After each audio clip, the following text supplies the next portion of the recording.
ನಮಸ್ಕಾರ, ಇದು ಬನ್ನಿ ತಲೆದು ಗುರು. ಹಾ, ಒಂದು ಶಂಬಟ ಜನ ಕತೆ ಹೇಳುವ. ನಮ್ಮ ಇದು ಸೈರಸ್, ಇದಕ್ಕೂ ಕೇಳಕ್ಕು ನಮ್ಮ ಕತೆ. ಇವಾಗ ಪುರುಸೊತ್ತಿದ್ದರೆ ಒಂದು ಚಂದ ಕತೆ ಹೇಳ್ತೆ. ಚಂದ ಹೇಳೋದು. ಈಗ ನಿಂಗೋಗ ಚಂದ ಆಯ್ಕೊಳ್ಳಿ ಏನಿಲ್ಲ. ವಿಷಯ ಅಂತ ಹೇಳಿದರೆ, ಶಂಬಟ್ಟಜ್ಜಂಗೆ 3-4 ಮಕ್ಕ ಇದ್ದವು. ಅದೇ 2 ಮನೆಯಂಗೆ ರಜೆ ದೊಡ್ಡ ಆದವು. ದೊಡ್ಡ ಅದಕ್ಕೆ ಅಂತ ತೊಳಿದ್ರೆ ಕಲ್ತಲ್ಲ ಆತು, ಉದ್ಯೋಗ ಆಯ್ದಿಲ್ಲ. ಮಗ ಮನೇಲಿ ದನ ನಾಯಿ ಪುಚ್ಚೆ ಎಲ್ಲ ಸಾಂಕ್ಕೊಂಡು ದೇವರ ಪೂಜೆ ಗುರು ಹಿರಿಯರಿಗೆಲ್ಲ ಒಂದು ಗೌರವ ಕೊಟ್ಕೊಂಡು ಇದ್ದು ಕೆಲಸ ಇದಿಲ್ಲಪ್ಪ. ಶಂಬಟ್ಟಜ್ಜಂಗೆ ಭಾರಿ ಬೇಜಾರಾತು. ಅಮ್ಮಗೆ ಎಂತ ಮಾಡುವ ಹೇಳಿದ್ರೆ, ಅವು ಕೂಡಲೇ ಒಂದು ಜೋಶರ ಕಾಮ ಏನಾದ್ರು ಸಣ್ಣ ಒಂದು ತೊಂದರೆಂಗ ಇದ್ದರೆ ಅದೆಲ್ಲ ಜೋಶರ ಹತ್ರ ಕೇಳಿ ನಿವೃತ್ತಿ ಮಾಡ್ಲಕ್ಕೆ ಹೋಗಿ. ಹಾಗೆ ಶಂಬಟ್ಟಂಜೆ ಜೋಶರಲ್ಲಿಗೆ ಹೋದವು. ಹೋಯ್ಕಿ ಜೋಶರ ಮಕ್ಕಳೆಲ್ಲ ಕಲ್ತಾತು. ಉದ್ಯೋಗ ಒಂದು ಸರಿಗಟ್ಟ ಅಂತ ಆಯ್ದಿಲ್ಲ. ಒಂದು ಎಂತೋ ಒಂದು ಸಣ್ಣ ದೋಷ ಇದ್ದೋಳಿ ಕಾಣ್ತೋಳಿ ಹೇಳಿದೆವು. ಹಾಗೆ ಹೇಳಿಯಪ್ಪಾಗ ಪುರಳ್ಳಿ ಅವನು ಪಂಚಾಂಗ ಮಾಡೋವು ಭದ್ರ ಮಾಡ್ತದೆ, ತಲೆಯದೇ ಗುಡಬೇಕು. ಹಾರಷ್ಟೇ ಮಾಡೋದು ಕುರಿ. ಅದಕ್ಕೆ ಗೊಂತಿದ್ದು ಭಾಷೆ ಅರ್ಥ ಆಯ್ತು. ನಾಯಿ ಹೇಳಿ ಅದರದ್ದೇ ಭಾಷೆ ಅರ್ಥ ಆಯ್ತು. ಶಂಬಟ್ಟನ ಜೋಶರಳಿಗೆ ಹೋದವು. ಜೋಶರು ಹೇಳಿದ್ರೆ ಹೋದ ಕೂಡಲೇ ಅಂತ ಮಾಡ್ತೇವೆ, ಅದಕ್ಕೆ ಮಾಡು ನೋಡುವ ಅಂತ ಹೇಳಿದೆವು. ಕೆಲ ಜನ ಸಮಾಲಿಸಿದೆವು. ಸಣ್ಣ ಸಣ್ಣ ಕಾಯಿಗಿರ್ತಾರಲ್ಲ ಅದರೆಲ್ಲ ಹೀಗೆ ನೂಕಿ ಕರೆಂಗೆ ಆಚೆಗೀಚೆಗೆಲ್ಲ ಮಡಗಿದೆವು. ಮತ್ತೆ ಎಂತ ಆಯ್ಕದೋಳಿ ನಮಗ ಮಾಡಿ ಕಲ್ತಲ್ಲ ಆತು, ಉದ್ಯೋಗ ಆಯ್ದಿಲ್ಲ ಹೇಳಿ. ಒಂದು ಪ್ರಶ್ನೆ ಕರ ನಿಂಗೆ ತಿಳಿಸಿ ಹಿಂಗೆ ಮಡಗಿದೆವು. ಲೈ ನೋಡಿ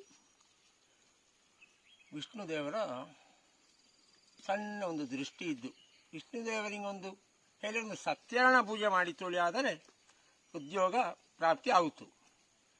ಅಂಬಾಗ ಎಂತ ಮಾಡಿಕೊಳ್ಳಿ, 2 ಮಕ್ಕಳಿಗೂ ಉದ್ಯೋಗ ಕಲ್ತಾತ. 2 ಮಕ್ಕಳಿಗೂ ಕಲ್ತಾತ. ಅಂಬಾಗ ಸತ್ಯನಾರಾಯಣ ಪೂಜೆ ಮಾಡಬೇಕು. ಅಂಬಾಗ ಹೇಗೆ ಸತ್ಯನಾರಾಯಣ ಪೂಜೆ ಮಾಡೋದು? ಜೋಡು ಸತ್ಯನಾರಾಯಣ ನೋಡಿ ಕೋಣೆ ಮಾಡಿಪ್ಪಾಗ ಜೋಡು ಸತ್ಯನಾರಾಯಣ ಪೂಜೆ ಆಗುತ್ತಿಲ್ಲ, ಬೇರೆ ಬೇರೆ ಮಾಡಿಕೊಳ್ಳಿ. ಹಾಗೆ ಯಾವಾಗ ಕೊಳ್ಳಿ ಒಂದು ದಿನಾಲ ನಿಘಂಟು ಮಾಡಿದೆವು. ಉಪವಾಸ ಕೂದು ಮಧ್ಯಾಹ್ನಕ್ಕೂ ಫಲಾರ ಮಾಡಿ ಈರುಳು ಕುಲಪುರೋಹಿತರ ಬಪ್ಪಲೆಯಲ್ಲಿ ಒಂದು ಸತ್ಯನಾರಾಯಣ ಪೂಜೆ ಮಾಡಿಕೊಳ್ಳಿ. ಅದು ಹಾಗೆ 2 ನಿಘಂಟು 2 ಸತ್ಯನಾರಾಯಣ ಪೂಜೆ, ಒಂದು ಇಂದಾದರೆ ನಾಳೆಲ್ಲ ನಾಳ್ದು ಮತ್ತೊಂದು. ಹಾಗೆ 2 ಸತ್ಯನಾರಾಯಣ ಪೂಜೆಗೆ ನಿಘಂಟು ಮಾಡಿಕೆ ಬಂದವು. ಹಾಗೆ ನೆರೆಕರೆಗೆಲ್ಲ 4 ಮನೆಗೆ ಹೇಳಿದೆವು. ಅಂತೂ ಸತ್ಯನಾರಾಯಣ ಪೂಜೆ ಗಮ್ಮತ್ತಿಗೆ ಮಾಡಿದೆವು. ಅಂಬಾಗ ಶಂಬಟ್ಟ ಜನ ತಲೆಯಲ್ಲಿ ಎಂತಾದ್ರು ಹೇಳಿದರೆ, ಸತ್ಯನಾರಾಯಣ ಪೂಜೆ ಮಾಡಿಕ್ಕಿ ಪ್ರಾರ್ಥನೆ ಮಾಡೋದು, ಉಪವಾಸ ಮಾಡೋದು, ಇದು ಮಾಡೋದು, ಈ ಮಾನ್ಯಗಳೇ ಕೂದು ಸತ್ಯನಾರಾಯಣ ಪೂಜೆ ಮಾಡೋದು. ನಮಗೆ ಪ್ರಾರ್ಥನೆ ಮಾಡ್ಲಪ್ಪಾಗ ಕುಲಪುರದ ಬಟ್ಟಮಾವ ದೇನಿ ಕೇಳ್ತಾವೆ. ಶಂಬಟ್ಟ ಜನ ಹಿರಿಯವರ ಎಂತ ಲೆಕ್ಕಲ್ಲಿ ಪೂಜೆ ಮಾಡಿದ್ದೇವಳಿ. ಪ್ರಾರ್ಥನೆ ಮಾಡಾಗ ಎಂತೆಲ್ಲ ಬೇಡಿ ಎಂಬಲಕ್ಕೂ ದೇವರ ಹತ್ರ ಹೇಳಿ ಶಂಬಟ್ಟ ಜನ ಭಾರಿ ಆಲೋಚನೆ ಮಾಡಿದ್ದ, ಮಗನೂ ಆಲೋಚನೆ ಮಾಡಿದ್ದ. ಅಂತೂ ಉಪವಾಸ ಎಲ್ಲ ಕೂದು ಸತ್ಯನಾರಾಯಣ ಪೂಜೆ ಆಯಿತು. ಸತ್ಯನಾರಾಯಣ ಪೂಜೆ ಮಾಡುವಾಗ ದೊಡ್ಡ ಮಗನ ಲೆಕ್ಕಲ್ಲಿ ಸುರುವಣ ದಿನ ಸತ್ಯನಾರಾಯಣ ಪೂಜೆ, ಒಂದು ಇಟ್ಟು 2ನೇ ಮಗನದ್ದು ಸತ್ಯನಾರಾಯಣ ಪೂಜೆ ಎಲ್ಲ ಆಯ್ತು. ಎಂಥ ಬಟ್ಟಮಾವ ಕೇಳಿದೆವು ಶಂಬಟ್ಟ ಜನ ಹತ್ರ, ಎಂಥ ಲೆಕ್ಕಲ್ಲಿ ಸತ್ಯನಾರಾಯಣ ಪೂಜೆ ಮಾಡಿದ್ದು. ಅದು ಮಾಣಿಗೆ ಕಲ್ತಾತು, ಉದ್ಯೋಗ ಆಯ್ಕು. ಹೆಂಗಿದ್ದದ ಆಯ್ಕೊಳ್ಳಿ ಪ್ರಾರ್ಥನೆ ಮಾಡೋದು ಹೇಳಿಯಪ್ಪಾಗ. ಒಳ್ಳೆ ಪೈಸೆ, ತುಂಬ ಪೈಸೆ ಬರಬೇಕು ಕೈಲಿ, ಯಾವಾಗಲೂ ಗಜ ಗಜ ಗಜ ಚೀಲಲ್ಲಿ ತುಂಬಿ ತುಳುಕೆಕ್ಕು ಪೈಸೆ. ಹಾಗಿಪ್ಪ ಉದ್ಯೋಗ ಆಯ್ಕು ಅಲ್ಲಿ ಹೇಳಿದೆವು. ಶಂಬಟ್ಟಜ್ಜ ಪ್ರಾರ್ಥನೆ ಒಳಗ ತುಂಬ ಚೀಲಲ್ಲಿ ತುಂಬ ಪೈಸೆ ಇಪ್ಪ ಉದ್ಯೋಗ ಆಯ್ಕು ಹೇಳಿ. ಬಟ್ಟ ಮಾತ್ರ ಹೇಳಿದರೆ ಬೇಕಾದ್ದೆಲ್ಲ ಹೇಳಿದರೆ ಚಿಲ್ಲರೆ ವಯಸ್ಸೆಲ್ಲ ಪೈಸೆ, ಮಕ್ಕ ಹೆಂಡತಿ ಮಕ್ಕ, ಆರೋಗ್ಯ, ಭೂಮಿ, ದನ ಕರುಬು ಎಲ್ಲ ಬೇಕಾದಂಗೆ ಅವು ಸಂಸ್ಕೃತದಲ್ಲಿ ಒಂದೇ ವಾಕ್ಯಲ್ಲಿ ಪ್ರಾರ್ಥನೆ ಮಾಡಿ ಅವು ದೇವರ ಹತ್ರ ಬೇಡಿ ಹೇಳ್ತಿತ್ತವು. ಬಟ್ಟವ ಎಂಪ ಶಂಬಟ್ಟವ ಅಂತ ಅದಕ್ಕೆ ಪ್ರಸಂಗ ಮಾಡಿದ್ದೇವೆ. ಪ್ರಾರ್ಥನೆ ನಾನು ಮಾಡ್ತೇ ಹೇಳಿ. ಆಮೇಲೆ ಚೀಲ ತುಂಬ ಪೈಸೆ ಬೇಕು ಹೇಳಿ. ಹಂಗೆ ಬಟ್ಟಮ್ಮ ಅಕ್ಕ ಮಗ ಹಂಗೆ ಹೇಳಿ ಪ್ರಾರ್ಥನೆ ಮಾಡಿ ಹೊರಟಪ್ಪಾಗ ಮಗ ಹೇಳಿದ, ಪೈಸೆ ಮಾತ್ರದಲ್ಲ ತುಂಬ ಜನ ಇರಬೇಕು, ತುಂಬ ಜನ ಮಾತಾಡಕ್ಕೆ ಹೇಳ್ತಾರೆ, ಸಣ್ಣವು ದೊಡ್ಡವು ಮಾತಾಡಬೇಕು, ಅಜ್ಜಕ್ಕೂ ಮಾತಾಡಬೇಕು, ತುಂಬ ಪೈಸೆ ಬೇಕು, ದಿನ ವಾಹನದಲ್ಲಿ ಹೋಪಂಗಿರಬೇಕು. ಹಾಗೆಲ್ಲ ಸುಮಾರು ಹೇಳಿದ ಅವನ ಪಟ್ಟಿ. ಕೈ ತುಂಬ ಪೈಸೆ ಬೇಕು, ಸಣ್ಣವು ದೊಡ್ಡವು ಮಾತಾಡಬೇಕು, ಮಕ್ಕ ಮಾತಾಡಬೇಕು, ದಿನ ವಾಹನದಲ್ಲಿ ಹೋಪಂಗಿರಬೇಕು, ನೋಟು ಬೇಕು, ಪೈಸೆದೊಂದೇ ನೆಂಪು ಎಲ್ಲ ಬೇಡಿದವು. ಅಂಬಾಗ ಇನ್ನು ಆನೆ ಹೇಳಲಿ ಅಂತೇಳಿ ಬಟ್ಟವ ಹೇಳಿದೆವು ಇದ ಶಂಬಟ್ಟಜ್ಜನ ದೊಡ್ಡ ಮಗ ಬೇಡಿ ಉಂಟದಲ್ಲ ಲಕ್ಷ್ಮೀ ಸಹಿತ ಸತ್ಯನಾರಾಯಣ ದೇವರು ಬೇಕಾದಂಗೆ ಈಡೇರಿಸಿ ಕೋಳಿ ಹಾಗೆ ಪ್ರಾರ್ಥನೆಯಲ್ಲಿ ಆಗಿ ಪ್ರಸಾದಗಳನ್ನು ಹಂಚಿ ಆತು ಎಲ್ಲ ಆತು ಊಟ ಆಗಿ ರಾಯಕಾಗ ಹೊರಗಿದೆವು. ಸತ್ಯನಾರಾಯಣ ದೇವರ ಪೂಜೆ ಕಳೆದು ಈರುಳ್ಳಿ ಶಂಬಟ್ಟಜ್ಜಂಗೆ ಒಳ್ಳೆ ವರಕ್ಕೂ ಒಳ್ಳೆ ಕನಸು. ಹಾಗೆ ಅದರ ಮರದಿನೆಲ್ಲ ಆತು. ಅದರ ಮರದಿನ ಎರಡನೇ ಮಗನದ್ದು. ಎರಡನೇ ಮಗ ಈ ಪ್ರಾರ್ಥನೆ ಮಗ ಭಾರಿ ಆಲೋಚನೆಯಲ್ಲಿ ಕೇಳಿದ್ದ. ಅಣ್ಣ ಕೇಳಿದ್ದರಿಂದ ಹೆಚ್ಚಿಗೆ ನನಗೆ ದೇವರ ಹತ್ರ ಕೇಳಿ ಕೋಳಿ. ಎರಡನೇ ಮಗನ ಲೆಕ್ಕಲ್ಲಿ ಮರದಿನ ಅದರ ಮರದಿನ ಸತ್ಯನಾರಾಯಣ ಪೂಜೆ. ಹಾಗೆ ಉಪವಾಸ ಕೂದಿರುಳ್ಳಿ ಸತ್ಯನಾರಾಯಣ ಪೂಜೆ ಎಲ್ಲ ಆತು. ಸತ್ಯನಾರಾಯಣ ಪೂಜೆ ಆಗಿ ಎರಡನೇ ಮಗನ ಲೆಕ್ಕಲ್ಲಿ ಪ್ರಾರ್ಥನೆ.